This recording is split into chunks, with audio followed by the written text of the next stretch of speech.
It's an absolute pleasure to meet you. You too. This movie is absolutely phenomenal. Thank you. You guys are great.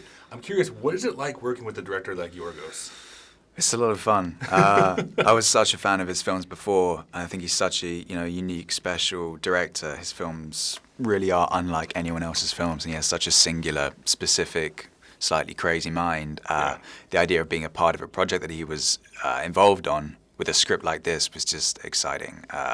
He's pretty unconventional as a director, and you can feel a little lost at the beginning because he doesn't steer you particularly. He'll tell you if you're not doing what he wants, but there's no real, I felt no real conventional sense of direction. But after a while, if you kind of give yourself into that, then and are willing to kind of realize you're not going to really know what's going on, it's a lot of fun. What was your favorite aspect about this particular role?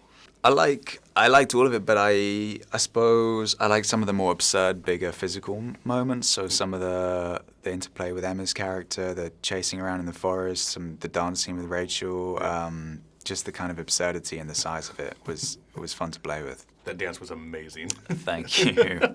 Speaking of the scene with Emma in the forest, you got slapped pretty good, and I wondered, did she ever make contact? Oh yeah, yeah, she hit me. Yeah, we went for it. There definitely have some bruises. Yeah, really? Well, we were diving around and pretty much playing rugby. Yeah. There you go.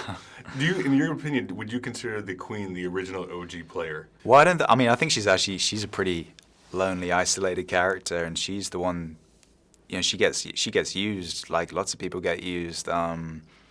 And it's her story's kind of tragic as well. I feel like with Rachel's character, and everything's up for interpretation, but there is a real tenderness and love between the two of them that, without giving anything away, falls apart at least at points. And Abigail, Emma's character, uses her. The Queen thinks she might be getting one thing from her, but I think that's Abigail's pretty cutthroat and ruthless with what she wants.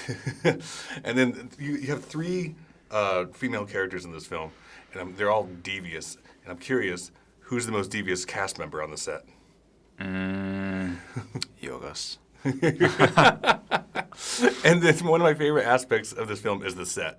And I'm curious what it was like filming on that set, because it is absolutely gorgeous. Yeah, it was beautiful. It makes such a difference, and it's so nice being in a place like that rather than a soundstage, just because you're there all day. And a lot of it was shot using natural light, so there wasn't kind of the clutter of too much equipment around you. You were just in this house and in these beautiful costumes and wigs and heels, and a lot of that kind of does the work for you. One of my favorite things about period pieces is just like along with the sets, but just the props around like that. If you could take one prop off that set and take it home with you, Ooh, I'd have to see it what again. would you take? Maybe I'd take, can I choose an animal? I'd take the horse. I'd take my horse with me. Yeah. Awesome. Absolute pleasure meeting you. Thanks. Thank you so much. Take care.